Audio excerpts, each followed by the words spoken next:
Cybersecurity is a huge issue right now. I just learned just now from our guest today. He told me as we were chatting before I went live that there's a huge increase in the amount of cyber threats that are being levied against our country and the people in our country and the businesses located in our country. A huge increase, and 80% of those are coming from Central Asia or coming from Russia. Like, isn't that insane? And of course, obviously, that's very apropos for what's happening in the world today. Is very relevant. But also, as a Chamber of Commerce, we have a workforce summit coming up next week, Tuesday, and I'll be sure to share a link about that. Basically, the event is connecting the employers and the companies who are seeking veteran talent with people who want to help veterans get there. We have like staffing firms, universities, ERGs. We have corporations looking to acquire veteran talent. And then we have like the third end of the triangle, which is the actual employees. But the summit actually deals with just those first two ends of the triangle. And it's super targeted and focused on staffing, pipeline builders, and talent acquisition. And a huge demand right now is for tech jobs, and in particular, cybersecurity jobs. And now what we found is veterans are, generally speaking, obviously that's casting a pretty wide net, but generally speaking, veterans are quite adept in tech-related fields, and in particular, cybersecurity. And yet, even though there is a higher demand than ever before for cybersecurity positions, there's a high demand for veteran acquisition of veteran talent in the workforce, especially in corporate America. And there is an acknowledgement that veterans are adept at filling those needs at a high level. There's still a gap, right? We still have corporations and employers who are seeking veteran talent, and we still have unemployed and underemployed veterans. We have two people, two entities they're saying, "Hey, I like you," and the other one's, "Oh, I like you." And there's like a river or a fjord or a valley or something in between them. They want to connect. Why can't they connect? Why can't we bring them together? How do we build a bridge over the gorge or the fjord or whatever it is? What is it that is keeping those two parties from connecting, how they both want to connect, and how do we bridge that gap? And that's why I'm really excited for our guest today. Ben Pekacek is with Identify Security. It's a firm that does two things, which are very specific to this topic. They do tech staffing, and they do cybersecurity. So here we are wanting to talk about staffing and employment pipelines. We really want to talk about it, especially with, on the heels of this workforce summit coming up next week on Tuesday. There's another plug for it. We want to talk about the staffing aspect, but he's also a subject matter expert when it comes to cybersecurity. So talk about a person who knows what it's going to take to build that bridge over whatever geographic feature, the river, the mountain, the whatever that's in between these two entities that we want to connect. So I'm really excited to talk to Ben, and we're going to get into it right after this.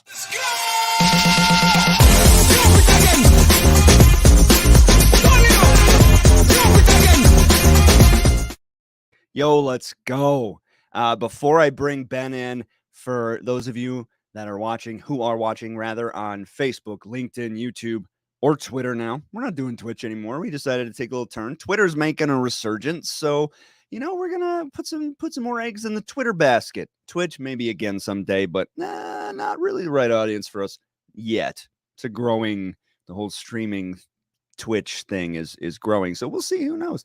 But wherever you're watching, drop us a line, say howdy, tell us where you're from, tell us your veteran status, who did you serve for and when, and if you have any questions about, if you're a veteran or you have friends who are veterans, who you think would be good at, a career in tech or looking to get out of an unemployment or an underemployment situation and are looking for some insights, man, we'll hook you up. Just drop us a comment. We want to engage with you on this. But first and foremost, really happy to introduce my friend, Army veteran Ben Pekacek. How are you, my friend? Oh, I'm doing well today. Thanks, Adam. I really appreciate you having me on. You betcha, man. And it's so cool that you have like the perfect experience to talk about this topic. And I bet we could talk. I mean, we have like half hour, 45 minutes tops, but I bet we Yeah. could talk about this for hours, right? I think this Yeah. is really your bread and butter, isn't it? Yeah, I could talk about this till I'm blue in the face. I mean, my background is primarily e-commerce. That's the world I came from Hmm. before I crossed into cybersecurity. I made my first jump into cybersecurity in 2015 when I became a certified ethical hacker. Now, the only reason why I did that program, and it's a very challenging program, very tough test, it sucks, um, was to keep contractors honest. Because what I noticed in e-commerce, when I was maybe supervising the construction of a new website, and it was time to do penetration tests or vulnerability assessments to assess how secure a website was. Mhm. We had to use an outside firm, and they would test our website. They would look at our structure, our code, they would try to break into it, and they would present a report, and then that report would have suggestions, recommendations, and then there'd be a section there called remediations, which is something that is required to maintain compliance or to fix a problem. That's what a Mhm. remediation is. Well, I would look at a remediation and I'd ask myself, this doesn't quite make complete sense to me. So, being the savvy individual I am, I'm like, I need to educate myself. So I decided to teach myself the CEH program. And I went through it. I got the book, I got the little DVD, and I watched everything and I experimented. It took me about a year. And then I took the test and I passed it. I was surprised. And then I had another vulnerability assessment and I looked at that report and I saw, okay, there are two IPs here, two IP addresses, public, that are we're told require 20 hours of remediation each because they're vulnerable and it's a critical vulnerability. Well, then I pulled up those IPs and I noticed that there are no open ports on those IPs. And yes, I'm speaking tech geek right now, but I'll explain that. Don't worry. Um, Oh, I think I'm putting two and two together. yeah, Let me guess. This firm wanted you to hire them to fix the remediations. well, that's how it works. They Right. So report and then they were they remediate. just saying that there were issues So that needed to be fixed, expensive issues that weren't issues? they gave me two IP addresses that they said were critical vulnerabilities and Okay. 20 hours vulnerability. I looked at the IPs and there are no open ports on those IPs, which means that IP address cannot communicate to the outside world. So even though it's a public facing address, it's like your mailbox. Your mailbox has your address on it at home, and your mailman puts the mail in there. Well, what if I lock that mailbox? Your mail carrier is just going to drive away. So I Mm. looked at it and said, why is there 20 hours of remediation required on an IP address that cannot communicate with the outside world? And they looked at me like I had a lobster crawling out of my ear. And we're like, and they didn't have an answer for me. I'm like, let me digest this report and I'll get back to you. And then we fired that firm and hired a different one. Now, when I was recruited over to this company and I came aboard, I kind of had to reawaken some of those old habits and some of those old things. And I've always had a passion for veterans in the workforce. And I've always had a passion for veterans in the IT field for a number of reasons, which I'll get into later. But when I crossed over here, one of the things that Identify Security has done so well is to identify those types of contractors or those types of outsourced services like security as a service that basically we try to figure out what they're doing wrong. We try to do it better. So we're split 50-50. Half of our business is the consulting aspect, and the other half is staffing. We fill very niche specific security roles for the cybersecurity world. We work with Fortune 3000 and above clients, so everyone's doing 100 million a year in revenue or more. So it's really nice that way. But on the consulting side of things, what we did was we allowed companies to buy buckets of time from us and then split it up however they want. Mm. So that gives the client freedom to adapt our services for what they need. So it's kind of like security a la carte, if Mm. that makes sense. Right. And then with that business model, you're not really in a position to do like what had happened to you before, Right. where, you might overblow something just to get a contract or, get paid to fix something that's not a problem. I wonder, I Exactly. was thinking, how many companies do you think they were able to pull the wool over their eyes on I'd that say didn't have close. someone like you to figure it out? I would say honestly close to 40 to 50%. Unbelievable. I would think that's probably a conservative estimate, Mm. just because some of it isn't necessarily malicious. Some of it's just lack of knowledge. It's like, Right. well, I don't know that this is I don't know about this solution, but I know this solution. Well, this Mm. solution costs half as much. This solution is $200,000, but that's what I know, so that's what I'm going to sell. So Well, it's not all it's malicious. right, and it just harkens to the fact, of how important it is these days to have at least one person on your team, no matter the size of your business, who has knowledge or certifications in tech, in IT, in cybersecurity, at least a base level knowledge of this wide variety of skills and disciplines to be able to say that doesn't look right, to Right. not only to protect you, but then also to save you money and protect you from people trying to take advantage of you. So, Absolutely. why is it that we've talked before. You've mentioned that veterans are really overarchingly, generally speaking, quite adept at Ideally suited is what I would call it. Okay, very good. So what is it about the veteran community? What is it that their kind of shared values or Sure. experiences that make them so good in tech related fields? Well, first to clarify, I think military veterans are great in any industry, and Right. Well, I always would agree. increase the status quo. I mean, that's just how we are. Mhm. It's just proven fact as far as I'm concerned. And I'm not being egotistical or narcissistic at all. I promise you. But consider this. So I'm a combat arms soldier. I was a cavalry scout born, and then I reclassed to infantry. I'm a combat arms soldier. Culture tells us that I'm supposed to be dumb and know how to kill people and break their stuff. That's basically what they think of a combat arms soldier. I don't think of a combat arms soldier that way. Just like any soldier, what I think of them as is a dynamic individual that is highly adaptable, very resourceful, and is always looking to increase their knowledge. Because if you think about it as a soldier, airman, marine, guardian, whatever the case may be, um, you're put into a role and you may not be familiar with it. What does the military tell you to do? Get familiar with it. Get your Right. smart book out, talk to someone, whatever. When I was a new NCO and I would go to a new unit, I'd find the lowest ranking soldier, someone who just graduated basic training that was qualified on a piece of equipment that I wasn't qualified on. Mm, I'd say, "Come here, private. I need you to teach me." And that is a good leader right there. And that is mm, what the military breeds, are good leaders. Now, in the IT world, think of it this way: the threat landscape is ever changing. mm. And in this day and age right now, where we have so many attacks coming on a daily basis, generally from one part of the world, but nothing is going to be the same from one day to the next. What better mind exists than a military veteran that has had to live that for their entire career, whether you serve for 4 years or 30 years? They're just wired that way. Mm. I have three veterans I'm working with now, because part of what I do is I will mentor veterans that are transitioning from active duty into the civilian world, not just cybersecurity. This is my own personal project. And the thing that I really is a sensitive topic, but we all know it. Military veterans are horrible at writing resumes. We just are. Yeah. Um, Are you trying to say that veterans are not good at communicating their skills and experiences to potential civilian employers? I am What? absolutely saying that, but there's an opposite side to the same coin.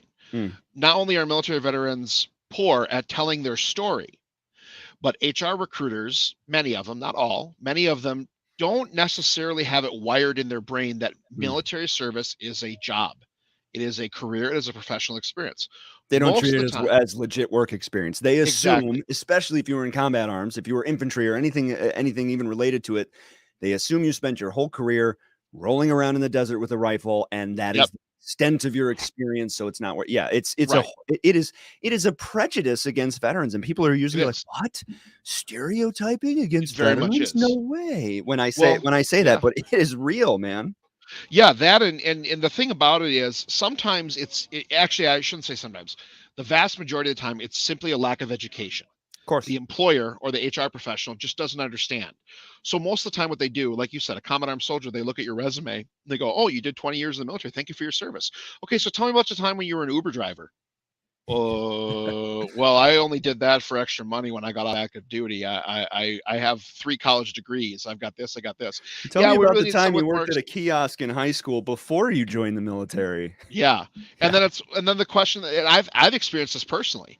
My military resume. I did a lot of cool stuff in the military. I did a lot of common arms stuff, but I also did a lot of leadership development courses and some Right. other education. Um, you know, uh, most notably, I was on the honor guard for 3 years. So I did military funerals. I did Mhm. 1,279 military funerals in my time on the honor guard. Uh, And that's no um, joke. You wanna talk about somebody who has attention to detail and precision yep, and excellence just pouring out of every single pore of your body. that's exactly the point I'm getting at. You take someone that has been diverse in their career. Okay, you're a combat armed soldier. Your primary function is to kill people and break their things. Got it. But what else have you done? Oh, you maintain physical fitness. Well, that's good. You obviously cared about the whole picture. You were holistic in nature. Did you do NCO professional development? Oh, good. You went to BNOC or WLC or whatever they call it now. I'm a little rusty on my acronyms. I retired in 2018, so I'm a little out of practice. Dude, Um, I yeah, I hear but that. all of those experiences go into creating the whole person. And while a resume can be rewritten, that's no big deal. Not worried about that. The most important thing that every veteran needs to understand, especially those that want to work in cybersecurity, is develop and tell your story. And that doesn't mean, hey, one time when I was on active duty, I took the cinnamon challenge and I threw up.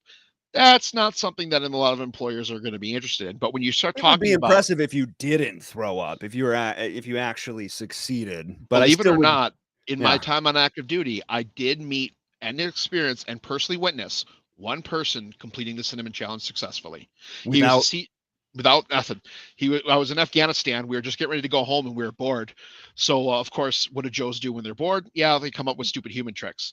So this Chief Warrant Officer 4, who was our ordnance expert, he's comes in and he's a big dipper. He would dip and smoke at the same time. It was crazy. goodness. And that's probably says a lot as to why he was able to actually eat a tablespoonful of cinnamon. He walked up and says, "What are you guys talking about?" We told him about the cinnamon challenge. He goes, "I'll do it." Okay. He goes, "What's the pool up to?" And at that time, I think our pool was up to like $200 for anyone that could, complete it. Well, he shoves the spoonful of cinnamon in his mouth. He chews it up for about 10 minutes and swallows it. And I'm like, "Oh my God, Wow. I have witnessed the You eighth you wonder have of the world." you have Yeah. witnessed something Yeah, I mean, I almost digress. I mean, that unique. I don't wanna go too far into the stupid human tricks we did in the military, but So when you let me look let at me ask you this, just to yeah, pivot a little bit. So we've kind of established why. I mean, you and I being veterans and speaking to people who are at least tangentially related to the veteran and military family community, like we know why veterans are valuable acquisitions. correct, And yet there are companies out there, corporate entities who want to hire veteran talent, but still don't understand and don't know how to. that those are the things that make. So why do they want veteran talent? Why So do they there's want to acquire veteran talent if they don't understand the greatest things about being a veteran? there's 2 reasons. There's two ways of looking at this. One, Hollywood makes a lot of bad movies about us. I mean, there's That's maybe a true. handful of good movies.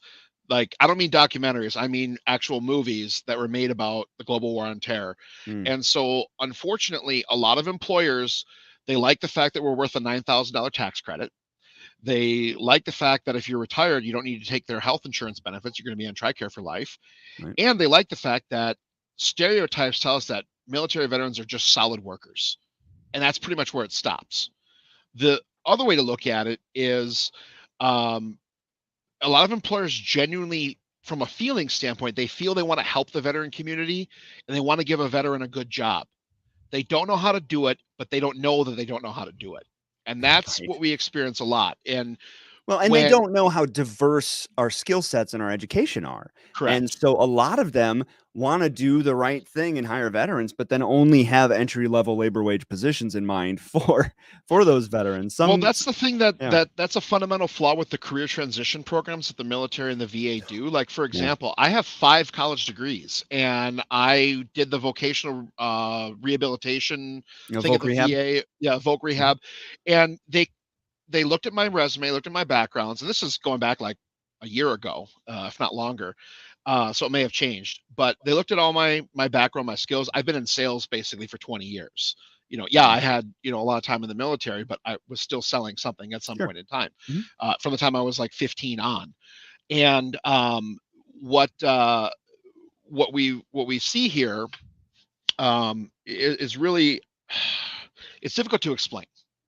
It can be difficult to explain. Um,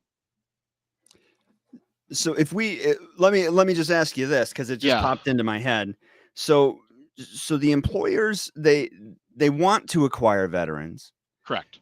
but for not the right reasons. Is that part of one of the steps to close the gap? Is this merely like going to our main issue of the gap between veteran talent and employers seeking veteran talent, and what's preventing them from connecting at a high level, Yeah. and at high volume and high frequency? Is it an education thing on both ends? Are there any other hurdles in between them that you're seeing, being somebody who staffs Yeah. for this to bridge that gap? Yeah. So the vocational rehabilitation program basically gave me landscape and janitorial services jobs at the VA and federal governments. Now I've Unbelievable. got a master's in business administration. I've got a business management degree. I've got a computer science degree, and I've been in, cybersecurity or e-commerce for a long time. Mm. So it's clearly something directed toward that role. Well, vocab rehab was like, well, you could clean toilets at the VA for $27 an hour. Not that there's anything wrong with that. I applaud anyone who's happy doing that. No, yeah, not But at all. if I went down a particular career path and I had a particular drive or something in mind, why would you try to pigeonhole me or shoehorn me into something I don't want to do? It's the same thing with employers. Hey, I want a veteran. Okay, what kind of veteran do you want? I mean, what kind of company? You're a manufacturing company? Do you want a combat arms veteran? Do you want a technical veteran? Do you want an HR veteran? I mean, the Army alone has like 199 jobs that you can do. Yeah. Well, and that's my S- first question. When somebody yeah, comes to me or us and says, "We wanna acquire veterans, can you help?" My first question is, "Why do you wanna hire veterans?" yep, Because that that's tells me yep. a lot about what sort of education I need to give them to get them to the middle of the bridge between them and the veteran talent. Yeah, exactly. And most of the time, I'd say 90% of the time, it's simply a lack of education on the Right. employer's part. A lot of employers don't know why hiring a veteran is a good idea. I mean, Mm, not just mhm, for the fact that veterans are good workers, but I mean the tax credits that go along with it, the career transition assistance that's available, the mhm, money that the mhm. state of Wisconsin gives back. So it's massive rewards for the employer from a monetary standpoint, but from a culture standpoint, think about the culture of the military. We're used to being pulled from all over the country, thrown into a group of people you've never met before in a place you've never been before. People scream at you all the time, and you have to work together. Well, then you go on to your real unit, and that's a bunch of people you never met before in a place you've never been before, and you have to work together. Then you deploy, and you interface with a bunch of other people. They might not even speak the same primary language as you, Right. and you have to work together. So, what better addition to your culture can you have than someone that is so adaptable they can work with anyone?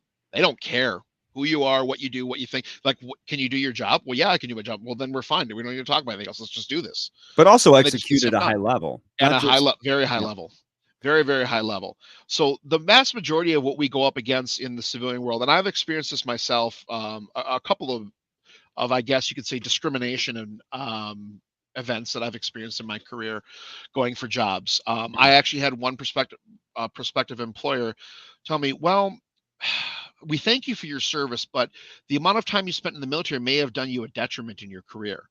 And I actually stepped back and I said, I never thought in any way, shape, or form, and still don't think in any way, shape, or form that my military service was in any way, shape, or form a detriment. Yeah.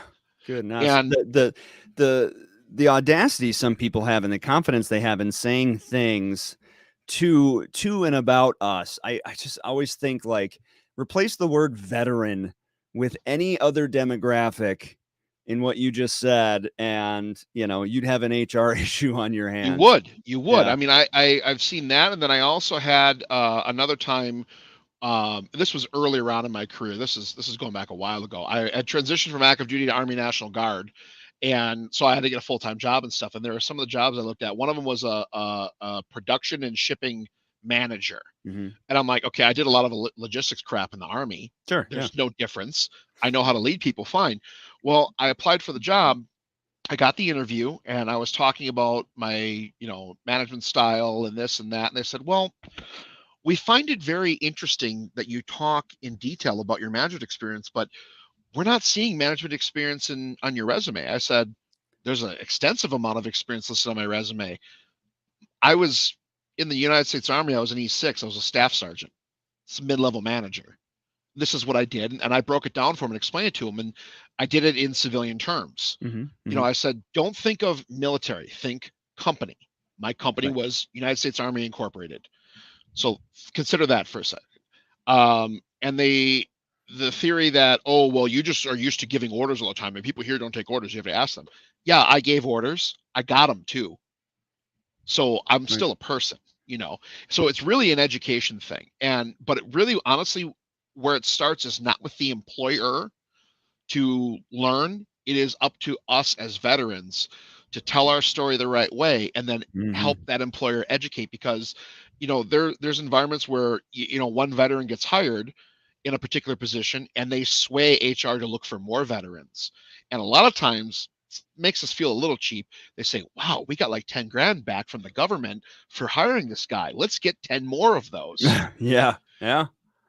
And they just don't care. I mean, and it's great. I love seeing veterans in manufacturing. I love when Mhm. manufacturing is pumping out a bunch of stuff, and that's great. But a lot of times veterans sell themselves short on what they can do. Oh, If yeah. They either short sell themselves or they grossly overestimate, there are a lot who Yeah, and I grossly think it's overestimate. Yeah, more common the especially, like, former, I you think. field grade officer and above. They Oh yeah, well, transition and they're like, "I'm looking to be the CEO of this company," or whatever, and well, I but will say that lieutenants and other small children often have grandiose dreams, and if there's any lieutenants listening right now, I don't apologize. oh, geez. Well, okay, so with all of Yeah. this in mind, let's say I am a vet or a soon to transition veteran, and I want a career, in tech, in cybersecurity. Hmm. I want a career. So what is it that you tell me or you ask me? Are you making sure that I'm entering some sort of a plan or accelerator or educational program or Yeah. getting some sort of a certification? And then how do I get linked up with an employer? What's your advice for me to land that big gig? So there's two things I would tell you. One, there's one set of recommendations I would give you if you were not from this industry, didn't do anything cyber related in the army, and you just want to cross into this world. Well, then there's going to be an education piece. And I will say that certain certifications hold just as much, if not more weight than degrees. I have a lot of jobs that I have to fill right now. They'll say a bachelor's degree is preferred, but a CompTIA Security Plus certificate is required. Mm, Well, great, we have the GI Bill, but what's the price of a certification versus the price of a degree? mm, Hell, you just saved me 4 years of my time and tens of thousands of dollars because I got my certification. So that's one way if you didn't do cyber in the military. If you did do cyber or IT, anything closely related in the military, then here's the challenge you have. Take all your military bio bullet points and ask yourself, if I were a civilian that knows nothing about the military, would I understand what I did?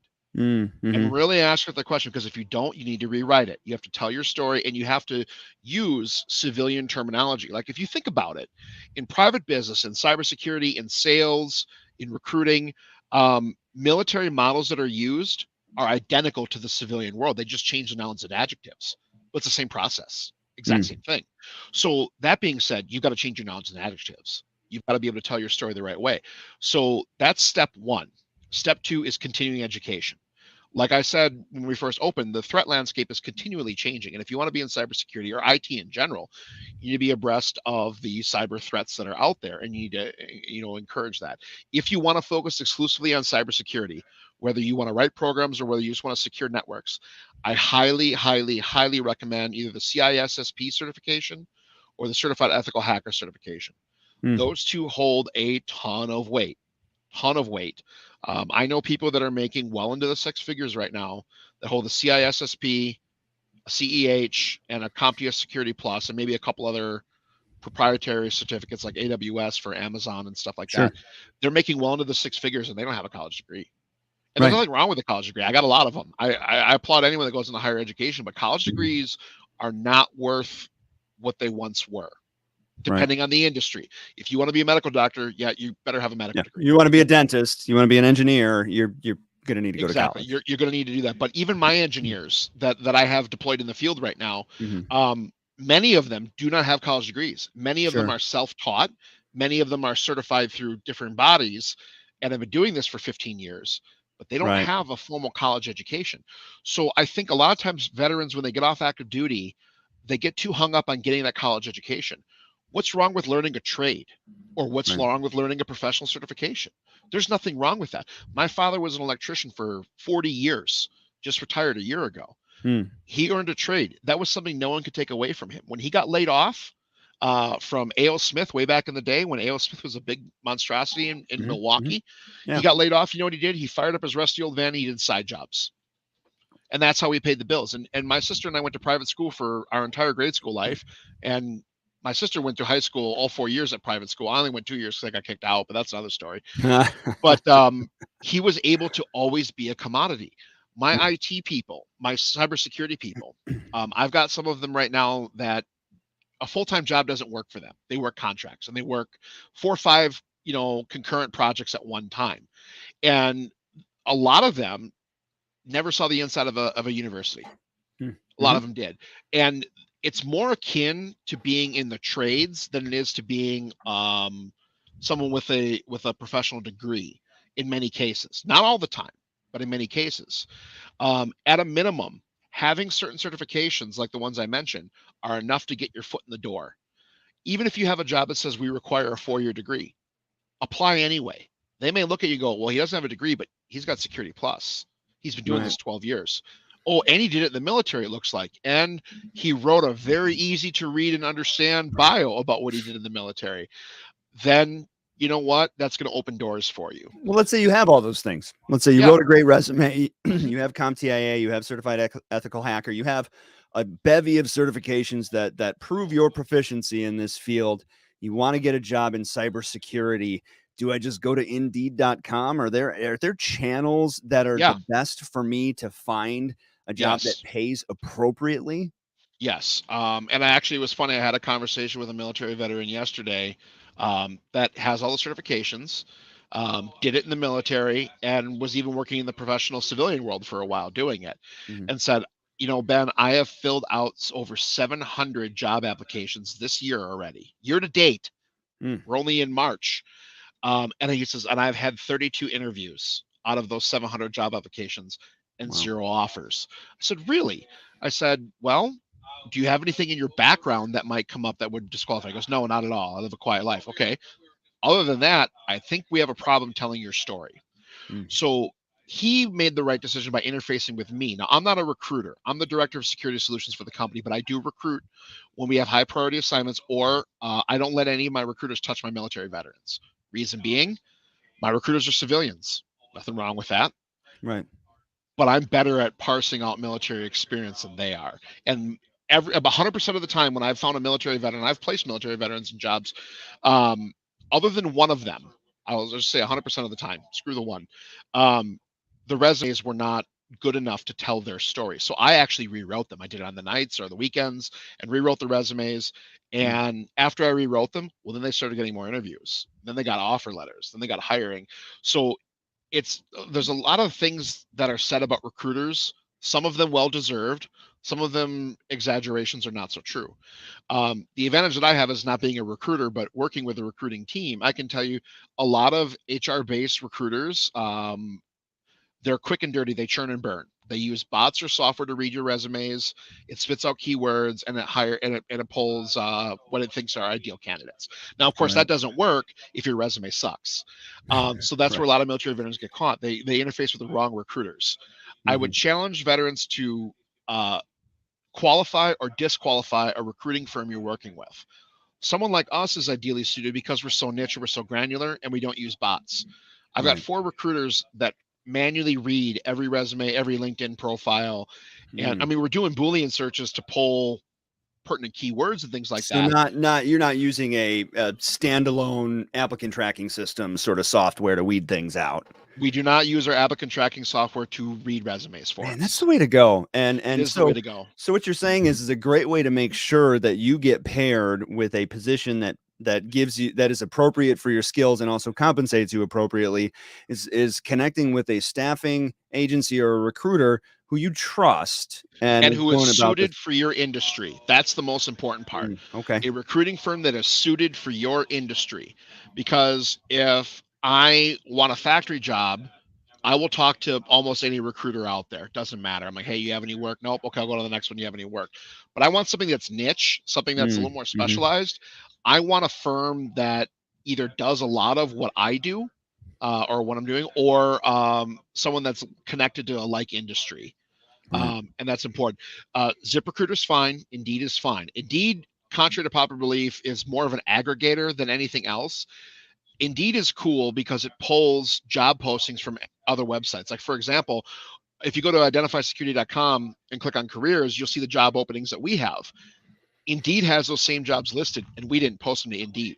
Indeed actually crawls websites, Mm. finds job postings, and then links it on their page, which is Interesting. brilliant. Yeah, a lot of Yeah. people don't know that. Hmm. So you may find some diamonds in the rough there, but a lot of times on some of those job boards, what you're going to find is people that have champagne taste and beer money. You might find some big companies on there, but big companies, contrary to popular belief, don't have the deepest pockets. So Right. if you're an IT security professional coming off active duty, you're used to making what, 60 grand a year, 70 grand if you're in E6. Sure. And, say you have all those certifications that you talked about previously and you're ready to step into a professional role. How do you keep from being put into another $70,000 a year job instead of $130,000 a year job, which is more close to the industry average? Well, that's engaging with the right recruiter that specializes in your industry Mm. or is uniquely qualified to understand your skills. So if you're a military veteran and you work in cybersecurity or want to work in cybersecurity, you should reach out to someone like me. At my level, I may pass you off to one of my associates, but more than likely, I'm going to work with you personally Sure. if you're a military veteran. And that's an exception. If you look at, and I won't mention other recruiting firms, but if you look at a lot of other recruiting firms, they are completely and utterly unprepared to assimilate military experience. Right. Um, Kind of a fun thing if you want to entertain yourself. Uh, Alert your or set your LinkedIn profile, your ZipRecruiter profile, and your Indeed profile to say you're open for work, and look at the recruiting emails that come through. Actually read them. Don't destroy them. Sure. When I got recruited for this company, I was going to ignore the email that I got, but I read Mm. all recruiter emails, Sure. and this one sounded cool, and here I am. So I still get the occasional job opportunity. Like I got one a few weeks ago that was a medical device delivery driver. Again, nothing wrong with it, but I was like, how did I come up on a search for Sure. this? So I actually took the interview with the guy. He's a recruiter working for a medium-sized, pretty well-known recruiting firm, Okay. and I totally baited him and I wasted his time. But he thanked me for it afterward. He said, "Yeah, I want to talk about this job. I think you'd be a great fit. It's a really super great company. They pay really well." I'm like, "Oh yeah, that sounds really interesting." I have a couple of questions. I mean, really one question. And he goes, "Well, yeah. What do you got?" And I said, "Which of my 5 college degrees do you think most pertain to this particular job of driving medical devices around?" And he stuttered and stammered and couldn't find his thoughts. And he's like, I'm like, just tell me you didn't read my resume and you went off of what your software said. He's like, yeah, kinda. You They got me. and they keyword search for veterans because it was a labor wage position. Exactly. And that's Mhm. exactly what he told me. And I said, how long have you been recruiting? He's like, 6 years. I'm like, okay, let me tell you something. I work in staffing. Don't use your software. Until artificial intelligence and machine learning get to a point where it can understand feeling and Mm. interpret context, it'll never, ever work at finding good candidates. Or And a just lot of get these the recruiting veteran firms, keyword out of there. Come yeah, on. exactly. Yeah, just find me as a whole person. Like when I search for people, I don't search for military veterans. I find a ton of them, but I Mm. don't search Mhm. for it. I search for the skills, demonstrable skills, Yeah. and experiences that are pertinent to the job. Now, when I find a military veteran, I put them in my own separate recruiting bucket and I reach out to them differently, just Right. because I'm a veteran wanting to connect with other veterans. But those churn and burn recruiting firms, they don't do that, and they just submit 10 people to an employer.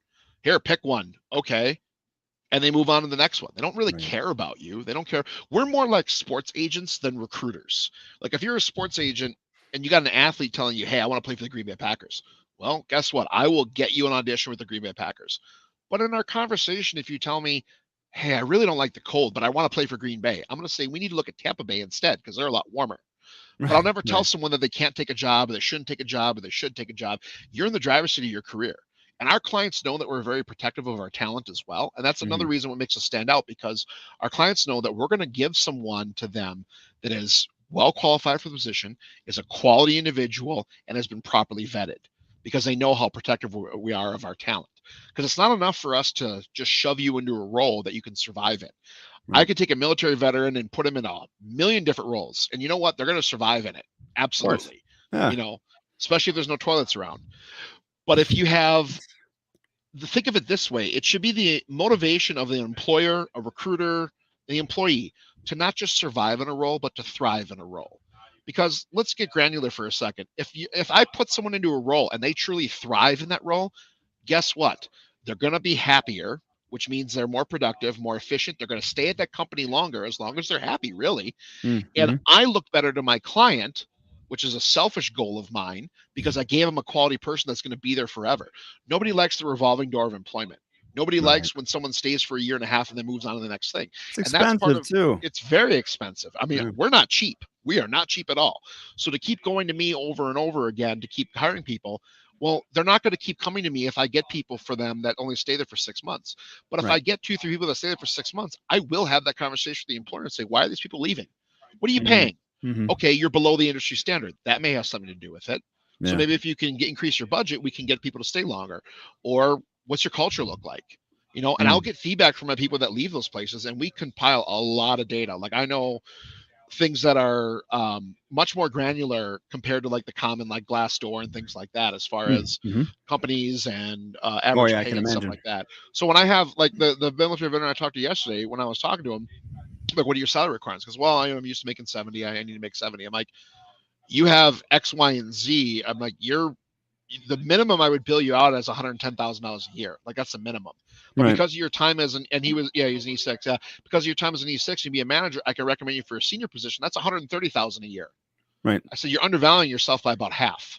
He's like, honestly, I had no clue. I Googled some jobs and I looked at their average salaries and I just figure, I'm new to the civilian. I said, don't be timid. Now is not the time to be timid. Now is the time to be Mm-hmm. confident, not narcissistic, not too proud, but confident. Right. Exude confidence the way that you did when you were in the military. Just because that uniform doesn't come off, or just because the uniform comes off, does not mean it goes away. It's still a part of your Mm. soul. You need to bear that with you with pride and integrity. Live, in our case, I'm biased. I'll say live the Army values every day Mm-hmm. and be confident in yourself. Tell your story properly, and you will succeed. It's good advice, man. And that went by so quick. It's hard to believe that we're up against our time here. Yeah. Sorry, That's I all. talked a lot. It's great advice though.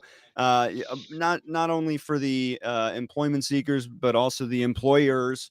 And I've got identify security scrolling across the bottom here, identifysecurity.com for both tech staffing and cybersecurity needs. And you can reach out to Ben. I'll put his LinkedIn in our show notes to make sure that you're able to reach out to him if you have any questions, or if you're in the area and you need his assistance Yep. with getting your tech career off on the right foot here.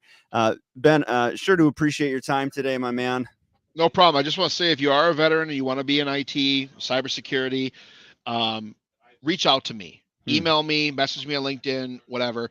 I am very busy right now because, in case you guys haven't known, the whole world's kind of like on fire right now in the cybersecurity world. Oh, sure. So I may take me some time to get back to you. Give me a day or two to respond to you, and I will get back to you. I may not be able to rewrite resumes for every person that's on there, but I'll do my best I can to help whoever I can in the military world.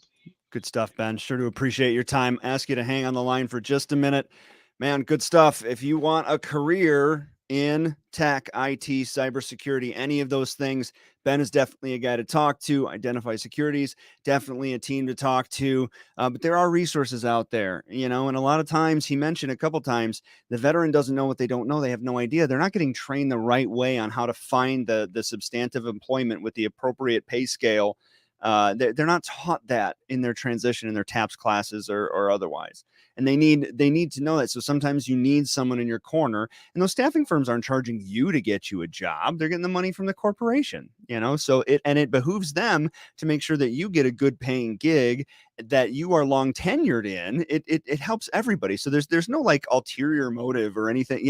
Those staffing firms really are a great asset, especially in that industry for veterans who are looking to transition. So make sure to hit up Ben or somebody like him in your area. And if you have any questions, Obviously, we cast a wide net here. Any questions about the wide variety of things that we chat about on the show, feel free to reach out or take a look at our website. Why not? WI.VeteransChamber.org. And yeah, appreciate you tuning in. We'll see you next week.